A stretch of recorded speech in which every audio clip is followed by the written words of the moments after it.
Winndere. Leydi ndi moƴƴani parce que o heɓani kene tagamo majorité ko wiyete majorité absolue o heɓani ɗum haaloɓe panel aji ɓe enen mbiye wonde o heeɓi majorité absolue wona gonga o heɓani majorité absolue maximum ma daña 90 député hay goto ha ngaka yimɓe fof ne gandi politique no yata e aduna hay ala majjuɗo ko woni e aduna wona jangguɓe tubankore tan gandi ko woni e gouvernement minen somin tottama leydi min laamatodi te onon fof on beltoto taw ko ɓuurani min janggi yoɓe poftini yimɓe sikkude so yalti école français kam tan andi gouvernement no yara ko fenande leyɗele arabeɓe ɗe aɗa kawri jangguɓe laamiɓe ɓe hay goto tan jagani tubankore jangi ko arabe jangi ko qouran leyɗele men nan ndewi laawol ndewni ɗum koye laawol Allah en 1776 Cheikh Souleymane Racine Bal jangi ko qouran kanko dirige Afrique o fof dirige ɗum wona Sénégal tan o waɗi révolution ɗo laamorɗa ko de mandat duuɓi ɗiɗi sa gasni hay saɗa toɓa kanŋe ko goɗɗo laamoto on loi woni États-Unis d'Amérique duuɓi jeetato laamotoɗa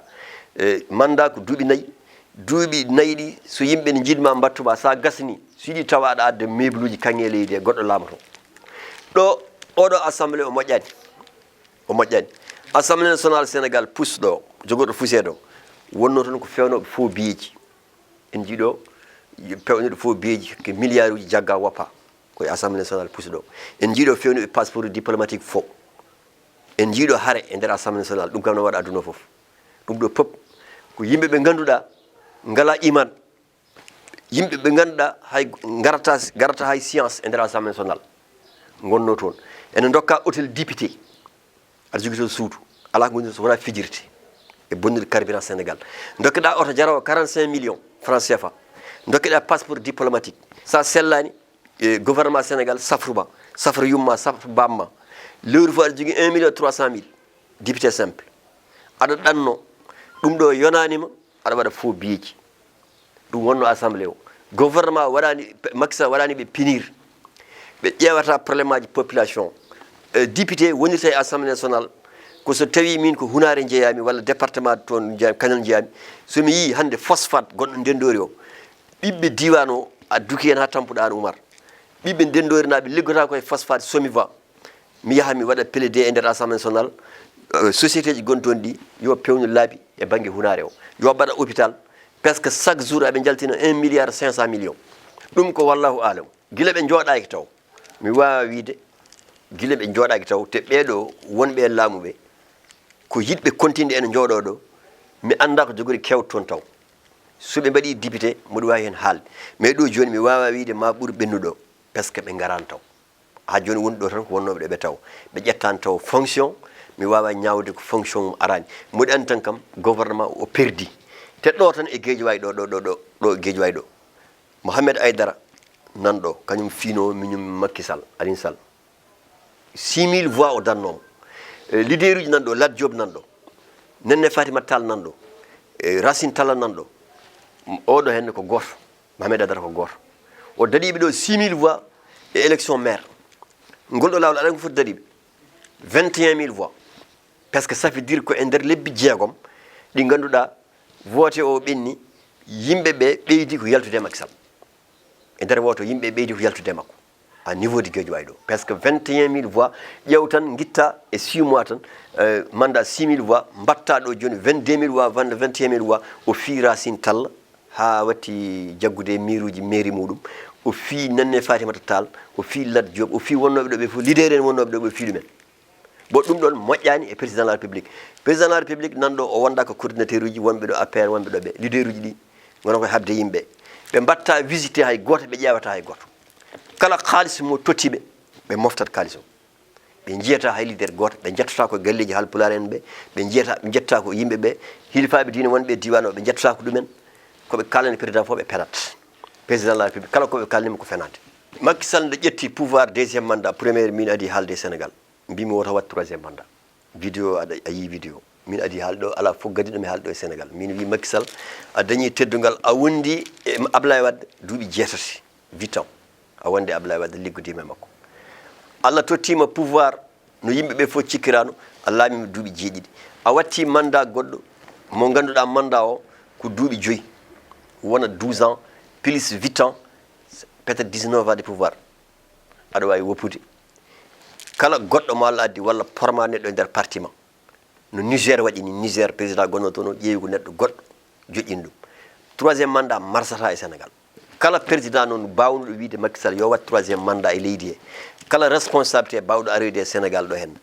ko rewɓe caggal makko ene mbiyama yo wat ko ɓen gaddi te kala nen mbaɗi troisiéme mandat kalamin koye télé ƴiƴam ma rufuɗo ha yimɓe fof watta so waɗi ɗo moƴƴane leydi yoɓe goppu troisiéme mandat eyyi ko jinmi wiide tan ko kala koɓe kalani Macky Sall so wona wonde leydi ndi ene waɗi probléme ɓe kaali fenande Macky Sall yo wattu hakkille e population Sénégal tengtima e fuutankoɓe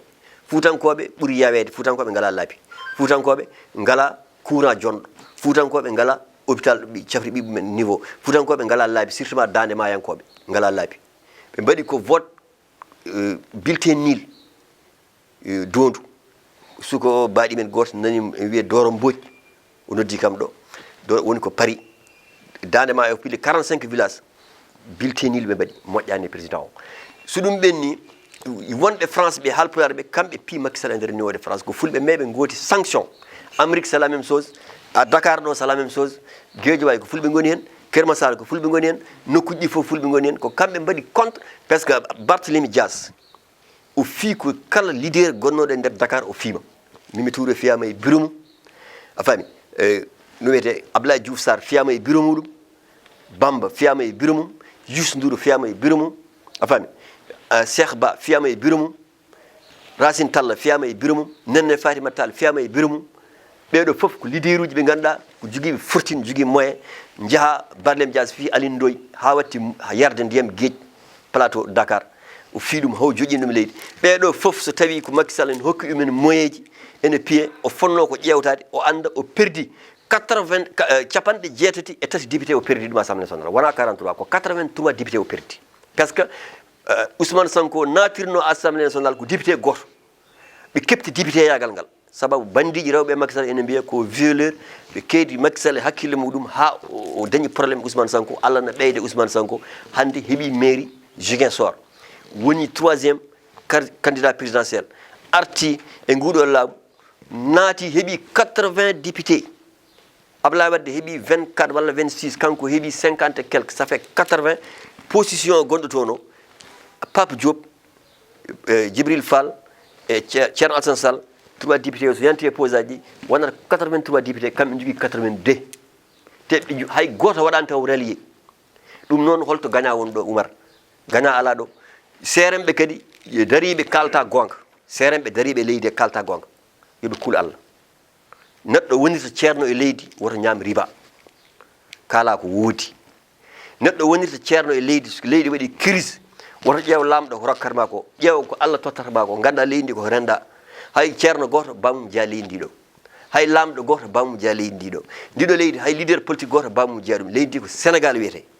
Sénégal noon so tawi wiyama ko Sénégal so ɓiɓɓe Sénégal ɗaɓe dañi probléme le leader wiyeɓe ko leader uji yo daro kalano Sénégal Macky Sall ko woni e leydi crise gonɗo e leydi o sukara hande minen ɓe gultomin ɗo Mali ɓuuri en webde sukara Guinée ɓuuri en webde sukara nebam koko ɓeyda rewɓe tampi ummu sinani hay debbo goto yahata jeere hande ko totta dépense fo yonta crise woni e leydi he total wona Ukraine addi crise o Harouna Moussa Dia meeƴi wideɓe yoɓe mbaɗ ndema e leydi he ɓe caali yoɓe mbaɗ investissement ndema de milliard uji batteɗi e nder capital Dakar o ko fenande mere ɓe jii wuuro ngo fof nana yooli aɓena mbaɗa vidéo ji aɓe mbiya ko oppose aji cukki kaniwoji hay oppose a goto sukkani kanivo wuuro ngo fof kaniwo goto woni hen